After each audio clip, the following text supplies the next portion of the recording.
اعوذ باللہ من الشیطان الرجیم بسم اللہ الرحمن الرحیم تبت یدا ابی لہب وتب، بالکل ابتدائی زمانے کی صورت ہے۔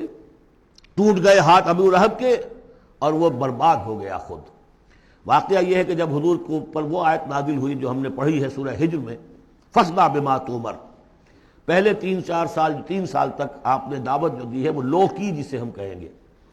کبھی بھی آپ کی دعوت انڈر گراؤنڈ نہیں تھی، اس کو تو سمجھ لیجئے، یہ تو لفظ استعمال کرنا ہی غلط ہے۔ لو کی، اور لو کی میں کیا تھا؟ پرسنل تعلق، پی پی کالز، لوگوں سے جن سے بھی تعلقات تھے، انفرادی گفتگو میں آپ اپنی دعوت پیش کر رہے تھے۔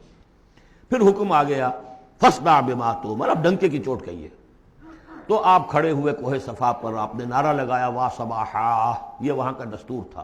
تفصیل سے میں یہ بیان کر چکا ہوں، سارا واقعہ بیان نہیں کر سکتا۔ تو اس وقت لوگ لپک کر آئے اور ابو لہب بھی آیا، آپ کا چچا۔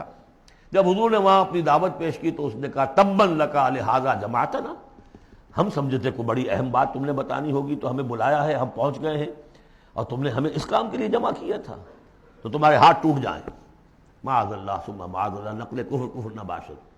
چونکہ حضور بنو ہاشم کو 2 دفعہ گھر بلا کر کھانا کھلا چکے تھے، تو اسے تو معلوم تھا یہ دعوت کیا تھی۔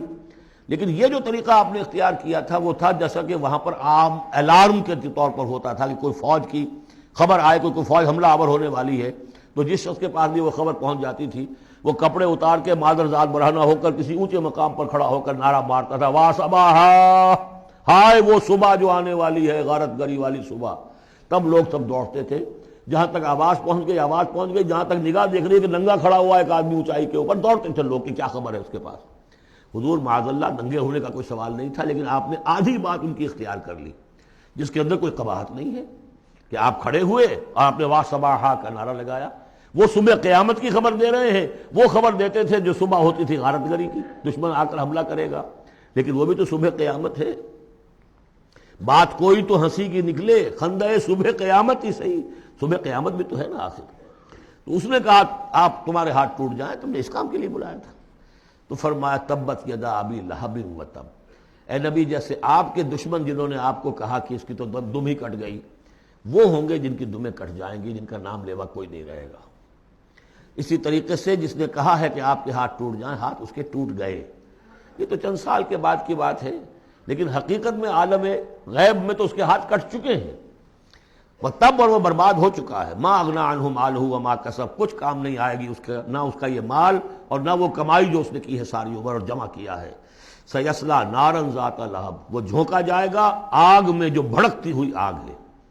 اور لہب کا لفظ جو ہے اس کے اپنے نام میں بھی شامل تھا، یہ صنعت لفظی کہلائے گی ابو لہب، کیونکہ وہ بہت ہی سرخ و سفید رنگت کا، بہت جیسے کہ انگارے جیسا اس کا رنگ تھا، اور آنکھیں بھی بڑی بڑی تھی، نہایت حسین و جمیل انسان تھا۔ اور اس کی بیوی بھی جمیل تھی، بہت ہی خوبصورت عورت تھی، اور یہ دونوں جو ہے یہ سمجھیے کہ بڑی ایلیٹ کلاس تھی اس معاشرے کی۔